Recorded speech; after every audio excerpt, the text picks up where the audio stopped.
ಚಿಕ್ಕಬಳ್ಳಾಪುರದಿಂದ ಒಂದು ಸುದ್ದಿ ಬರ್ತಾ ಇದೆ. ಅದೇನು ಅಂತಂದ್ರೆ ಫುಡ್ ಪಾಯ್ಸನ್ ಆಗಿದೆ ಅಂತೆ. ಎಲ್ಲಿ ತಿಂದ್ರೆ ಇವರು, ಏನಾಯ್ತು ಕತೆ? ಫುಡ್ ಪಾಯ್ಸನ್ ನಿಂದ 60ಕ್ಕೂ ಹೆಚ್ಚು ಕಾರ್ಮಿಕರು ಅಸ್ವಸ್ಥಗೊಂಡಿದ್ದಾರೆ. ದೇವನಹಳ್ಳಿಯ ಸಾಸ್ಮೋಸ್ ಕಂಪನಿಯ ಕಾರ್ಮಿಕರಿವರು ನಿನ್ನೆ ಮಧ್ಯಾಹ್ನ ಅನ್ನ ಸಾಂಬಾರನ್ನ ಕಾರ್ಮಿಕರು ಸೇವಿಸಿರ್ತಾರೆ. ಕೆಲಸ ಮುಗಿಸಿ ರಾತ್ರಿ ಮನೆಗೆ ತೆರಳಿದ ಕಾರ್ಮಿಕರು ಅಸ್ವಸ್ಥಗೊಂಡಿದ್ದಾರೆ.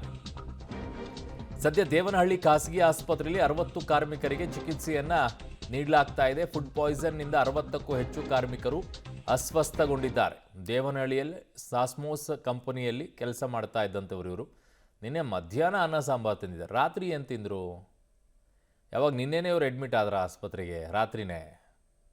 ಅದಾದಮೇಲೆ ಏನು ಮಾಡಿದ್ರು? ಎಲ್ಲಿ ತಿಂದರು? ನಿನ್ನೆ ಮಧ್ಯಾಹ್ನ ಅನ್ನ ಸಾಂಬಾರು ಸೇವಿಸಿದಂಥವ್ರು ಆಸ್ಪತ್ರೆಗೆ ಅಡ್ಮಿಟ್ ಆಗಿದ್ದು ಯಾವಾಗ? ಸದ್ಯಕ್ಕೆ ಈಗ ನೋಡ್ತಾ ಇದ್ದಾರೆ ಏನಾಯಿತು ಪರಿಸ್ಥಿತಿ. ಸಾಂಬಾರಲ್ಲಿ ಏನಾದ್ರು ಇತ್ತಾ ಅಥವಾ ಅನ್ನದಲ್ಲಿ ಏನಾದರೂ ಇತ್ತಾ? ಇವರು ಆಚೆ ಏನಾದರೂ ತಿಂದ್ರ?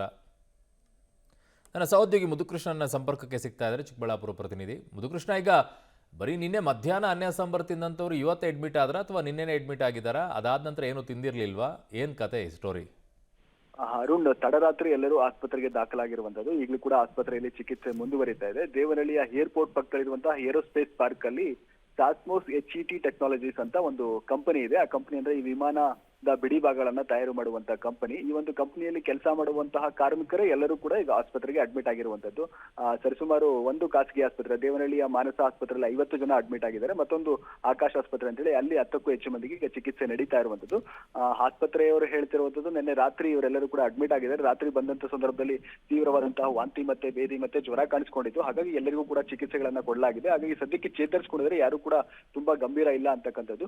ಕಾರ್ಮಿಕರು ಹೇಳ್ತಾ ಇರುವಂತದ್ದು, ನಿನ್ನೆ ಮಧ್ಯಾಹ್ನ ಕಂಪನಿಯಲ್ಲಿ ಅನ್ನ ಸಾಂಬಾರು ಮತ್ತೆ ಊಟವನ್ನ ಸೇವಿಸಿದ್ದು. ತದನಂತರ ಸಂಜೆವರೆಗೂ ಕೂಡ ಒಂದಷ್ಟು ಅಸ್ವಸ್ಥರಾಗಿದ್ದು ಮನೆಗಳಿಗೆ ಮತ್ತೆ ಕೆಲವರು ಕಾರ್ಮಿಕರು ಅಲ್ಲಿ ಸ್ಥಳೀಯ ಪಿಜಿಗಳಲ್ಲಿ ಉಳ್ಕೊಂಡಿದ್ದಾರೆ. ಹಾಗಾಗಿ ಪಿಜಿಗಳಿಗೆ ಹೋದ ನಂತರ ಅವರಿಗೆ ಅಸ್ವಸ್ಥತೆ ಕಾಣಿಸ್ಕೊಂಡಿದೆ. ಹಾಗಾಗಿ ಆ ಕಂಪನಿಗೆ ಮಾಹಿತಿ ಸಿಕ್ಕಿದ ನಂತರ ಕಂಪನಿಯವರೇ ಮುಂದೆ ಬಂದು ಎಲ್ಲಾ ಕಾರ್ಮಿಕರನ್ನು ಕೂಡ ಈಗ ಆಸ್ಪತ್ರೆಗೆ ದಾಖಲು ಮಾಡಿರುವಂತದ್ದು.